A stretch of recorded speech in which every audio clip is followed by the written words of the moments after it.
اعوذ باللہ من الشیطان الرجیم، بسم اللہ الرحمن الرحیم۔ آج کی تراویح سپارہ جو ہے وہ ساتویں سپارے کے ربع سے لے کر آٹھویں سپارے کے نصف تک محیط ہے، اور اس پورے سپارے میں سورہ انعام ہی ہے جو کہ پڑھی جائے گی۔ لہٰذا سورہ انعام جو کہ ترتیب کے لحاظ سے قرآن پاک کی چھٹی صورت ہے۔ سورہ انعام میں سب سے پہلے تو اللہ نے اپنی توحید بیان کیا ہے، اور اس میں اللہ یہ فرما رہا ہے کہ جو لوگ اللہ کے نبی صلی اللہ علیہ وسلم کو اذیتیں دے رہے تھے، تکلیفیں پہنچا رہے تھے، اور ان سے سوال کر رہے تھے کہ اللہ نے جو ہے وہ فرشتہ کیوں نہیں بھیج دیا، اور اگر کوئی بندہ بھیجا تھا تو اس کے ساتھ فرشتوں کا پروٹوکول کیوں نہیں دیکھا، یعنی وہ دنیاوی معاملات کے اور حساب سے دیکھ رہے تھے، جس پہ اللہ نے ان کو مخاطب کر کے ان کے کچھ سوالوں کا جواب دیا۔ سب سے پہلے تو اللہ نے اپنی توحید بیان کی ہے کہ اللہ فرما رہا ہے کہ تمام تعریفیں اللہ ہی کے لائق ہے، جو آسمانوں کا اور زمین کا پیدا کرنے والا اور تاریکیوں کو اور نور کو بنانے والا ہے۔ اور پھر کافر لوگ غیر اللہ کو اپنے رب کے برابر قرار دیتے ہیں۔ وہ جس نے تم کو مٹی سے بنایا ہے اور ایک وقت معین کے لیے تمہیں دنیا میں بھیجا ہے، اور اس کے بعد جیسی ہی تمہارا وقت مقرر آئے گا تو تمہارا وقت پورا کر دیا جائے گا۔ یہ کافروں کے اس سوال کا جواب کہ اس نے فرشتہ کیوں نہیں مقرر کیا، تو یہاں پہ اللہ فرما رہا ہے کہ کیا زمین پر سارے فرشتے ہی چل پھر رہے ہیں جو میں کسی کو فرشتہ بنا کر بھیجتا؟ تو اے نبی صلی اللہ علیہ وسلم آپ کہہ دیں کہ اپنے رب کا کہا مانو، اگر تم نے ایسا کیا تو تم ایک بہت بڑے عذاب سے بچ جاؤ گے، اور جس شخص نے اس عذاب کو جھٹلایا تو وہ یقیناً اس کی پکڑ میں آنے والا ہے۔ اور اللہ نے فرمایا ہے کہ ان سے یہ بھی کہہ دیجئے کہ اللہ اگر تمہیں کوئی تکلیف پہنچانا چاہے تو اس تکلیف سے تمہیں کوئی بچا نہیں سکتا، اور اللہ اگر تمہیں تکلیف سے بچانا چاہے تو پھر کوئی نہیں جو تمہیں اس تکلیف میں مبتلا کر سکتا ہے۔ اور دنیاوی زندگی کے متعلق بتایا کہ یہ تو محض لعب ہے، کھیل تماشے کی جگہ ہے، اصل میں تم یہاں پہ دنیاوی زندگی کو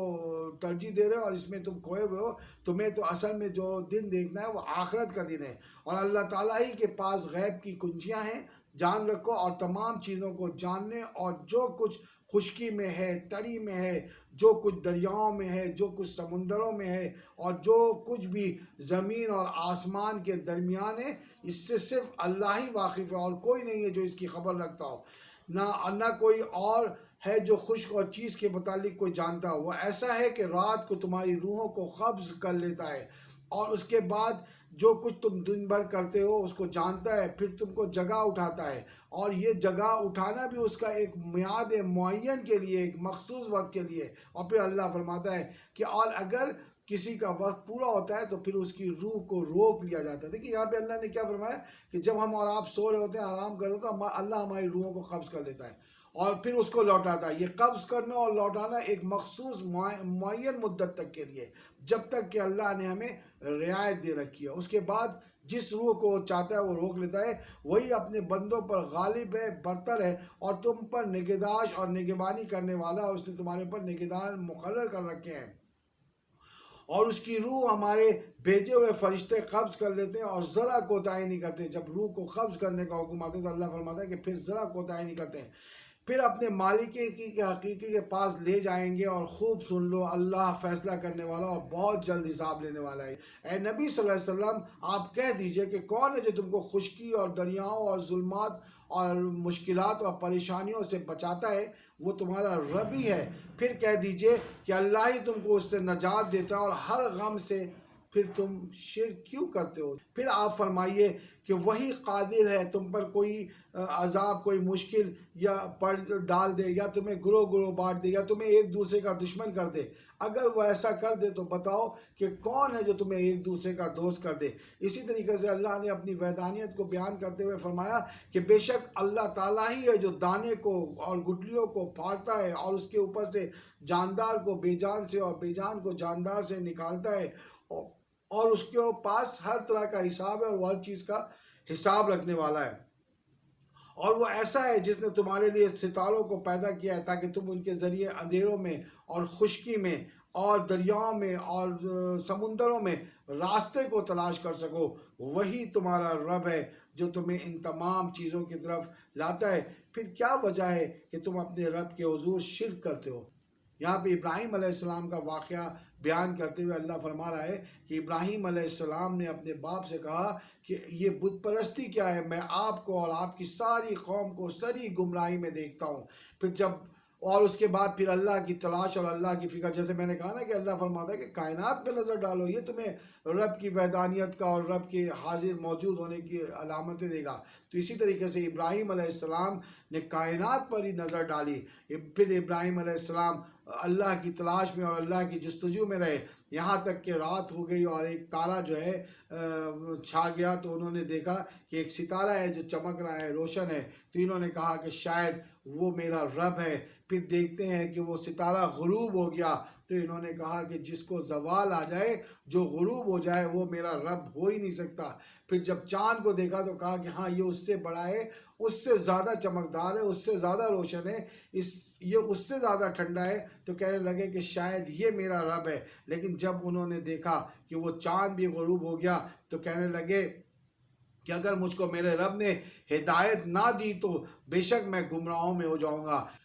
پھر جب آفتاب کو دیکھا کہ وہ بہت بڑا ہے، چمکدار ہے، روشن ہے، تو کہنے لگے کہ ہاں یہ شاید میرا رب ہے۔ لیکن جب انہوں نے دیکھا کہ وہ بھی غروب ہو گیا، تو پھر لگے اللہ کے حضور توبہ و استغفار کرنے لگے اور اللہ سے کہنے لگے کہ اللہ میں شرک سے بچنا چاہتا ہوں، میں اس چیز سے بچتا ہوں کہ میں تیری راہ میں کسی کو شریک کروں، بس زمین اور آسمان میں جو کچھ ہے میں اس کا جو مالک ہے، میں اپنا رخ اس کی طرف کرتا ہوں جس نے آسمان اور زمین کو پیدا کیا ہے، اور یکسو ہو کر اور شرک کرنے والوں میں سے نہیں ہوں، لہٰذا میں اللہ کو پہچان گیا ہوں اور اللہ کی شناخت ہو گئی۔ یہ وہ واقعہ ابراہیم علیہ السلام کا تھا جو یہاں پہ اللہ نے بیان فرمایا ہے کہ ان کو کہہ دو ذرا، ابراہیم علیہ السلام کا واقعہ دکھا دو کہ کس طریقے سے انہوں نے کائنات میں سے اپنے رب کو پہچانا۔ اس واقعے کے بعد اللہ فرما رہا ہے کہ تیرے رب کی ایک خاصیت ہے کہ وہ کسی ایسی بستی کو اس وقت تک ہلاک نہیں کرتا جب تک کہ اس میں رہنے والے اللہ سے بے خبر نہ ہو جائیں، اور اللہ پھر ان کو ان کے اعمال کے سبب پکڑ لیتا ہے۔ یہاں پہ چند احکامات ہیں جو اللہ دے رہا ہے۔ سب سے پہلا حکم اللہ یہ دے رہا ہے کہ اللہ کے حضور کسی کو شریک نہ ٹھہرانا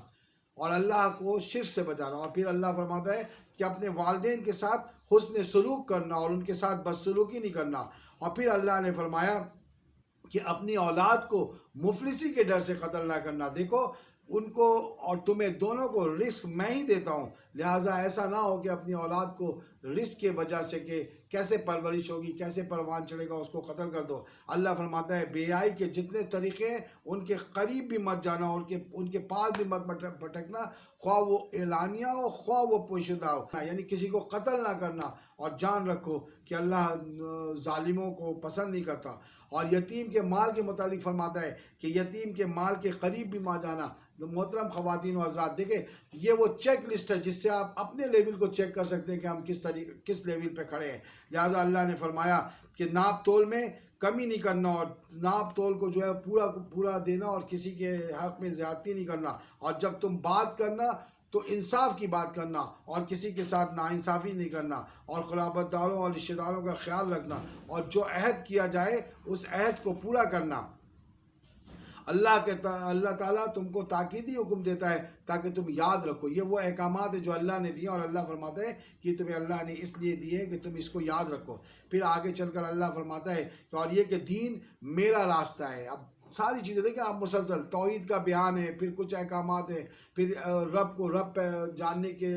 واقعہ ابراہیم علیہ السلام کا ہے، پھر اس کے بعد اب اللہ ان تمام چیزوں کو